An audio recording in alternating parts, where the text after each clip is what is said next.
दोस्तों अब हर किसी का सपना साकार होगा। आप लोग घर बैठे बैठे मुफ्त में ये क्लास करें और मैं आप लोग का प्रत्येक दिन एक प्रैक्टिस सेट लेकर आऊँगा। तो चले बिना देर किए हुए शुरू करते हैं। पहला क्वेश्चन, ऑस्कर पुरस्कार किस क्षेत्र में दिया जाता है? ऑस्कर पुरस्कार जो है वो किस क्षेत्र में योगदान के लिए दिया जाता है? तो ऑस्कर पुरस्कार सिनेमा के क्षेत्र में योगदान में दिया जाता है।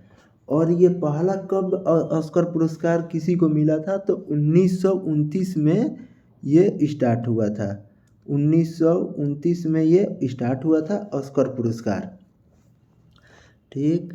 दूसरा, निम्नलिखित में से कौन कभी भारत के वित्त मंत्री नहीं रहे? तो जो भारत के वित्त मंत्री नहीं रहे वो हैं डॉक्टर मनमोहन सिंह जी, भारत के वित्त मंत्री रह चुके हैं। पी चिदम्बरम जी भी भारत के वित्त मंत्री रह चुके हैं। तो यशवंत सिन्हा जी भी भारत के वित्त मंत्री रह चुके हैं। और जो नहीं रहे हुए हैं, ऑप्शन जो है वो डी है। डी है जो कमलनाथ जी, मध्य प्रदेश के पूर्व सीएम है।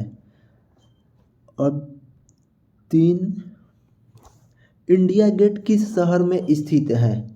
इंडिया गेट किस शहर में स्थित है? यहाँ पर 2 क्वेश्चन आता है और आप लोगों को दिमाग लगाना यहीं पर है। इंडिया गेट किस शहर में और एक गेटवे ऑफ इंडिया किस शहर में? तो इंडिया गेट जो है वो है दिल्ली में। इंडिया गेट कहाँ है? दिल्ली में स्थित है। ऑप्शन बी है, इंडिया गेट दिल्ली में स्थित है। और गेटवे ऑफ इंडिया जो है, गेटवे ऑफ इंडिया मुंबई में। गेटवे ऑफ इंडिया ये है मुंबई में और इंडिया गेट कहाँ है? दिल्ली में।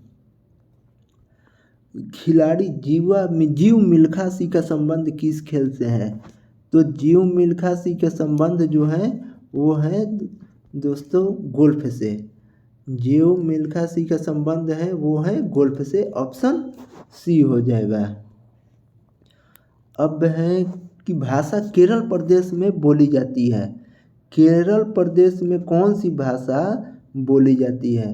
तो केरल प्रदेश में मलयालम भाषा बोली जाती है। केरल प्रदेश में कौन सी भाषा बोली जाती है? मलयालम भाषा बोली जाती है। तो और तेलुगु जो है वो तेलंगाना में। तेलुगु तेलंगाना और गुजराती गुजरात में। और 6 नंबर अब, तो इसका ऑप्शन ए हो जाएगा। भारत में किस राज्य का उच्चतम साक्षरता दर है? भारत में किस राज्य का उच्चतम साक्षरता दर है? वो है केरला में। ऑप्शन बी हो जाएगा। ऑप्शन बी हो जाएगा केरला में। केरला में भारत राज्य की उच्चतम साक्षरता दर जो है वो केरला में है। अब भारतीय सशस्त्र सेनाओं के सर्वोच्च कमांडर कौन होते हैं? जो भारतीय सशस्त्र सेनाओं के सर्वोच्च कमांडर होते हैं वो भारत के राष्ट्रपति होते हैं। कौन होते हैं? भारत के राष्ट्रपति होते हैं।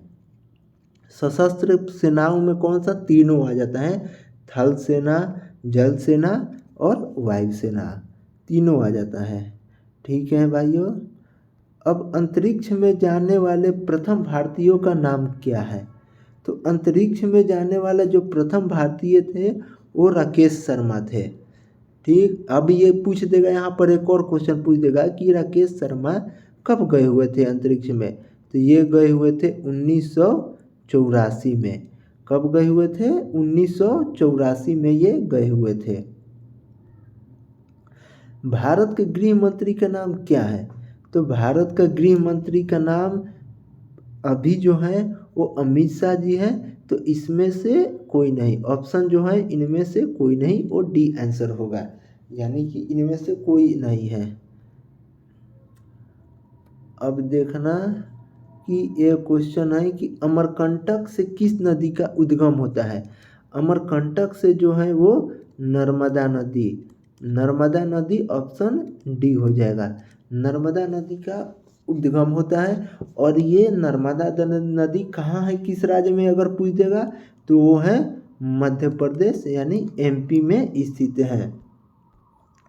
ठीक है, भारत और चीन की कौन सी रेखा विभाजित करती है? भारत और चीन का जो है वो कौन सा रेखा है? मैकमोहन रेखा। मैकमोहन रेखा किसके है? भारत और चीन के।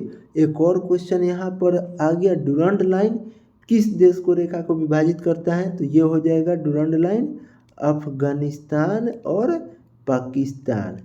कौन सा हो जाएगा? अफगानिस्तान और पाकिस्तान। ठीक है दोस्तों, भारत में लौह पुरुष के नाम से किसे जाना जाता है? तो लौह पुरुष के नाम से सरदार वल्लभ भाई पटेल को जाना जाता है।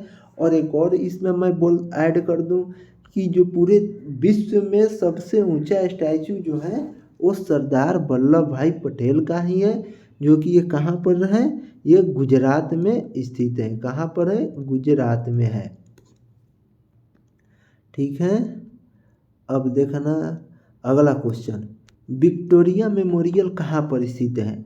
विक्टोरिया मेमोरियल जो है वो कलकत्ता में स्थित है। विक्टोरिया मेमोरियल कहाँ पर स्थित है? कलकत्ता में।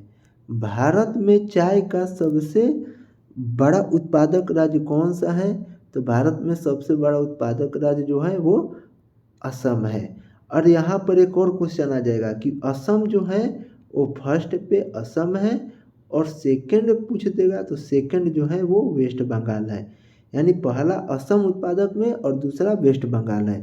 ठीक है दोस्तों, तो 15 क्वेश्चन जीके का हो गया। अब मैं चलता हूँ पार्ट 2 जीएस में। तो पहला है 32 डिग्री फ़ारेनहाइट को डिग्री सेल्सियस में बदले। तो ये 0 डिग्री के सेल्सियस में ही कभी मैं इसका एक्सप्लेनेशन करा दूंगा। इसका जब मैं विधिवत पूरा एकदम क्लास लेकर आऊँगा तो उसमें मैं करा दूंगा, जो कि है 0, ऐसे 0 डिग्री है। ठीक है, अगला क्वेश्चन है कि हड्डी मानव की टांग लेग में पाई जाती है। 4 ऑप्शन दे दिया, इसमें कौन सी हड्डी जो है मानव की टांग में पाई जाती है? तो ये है फीमर। फीमर का जो हड्डी है वो मानव की टांग में पाई जाती है।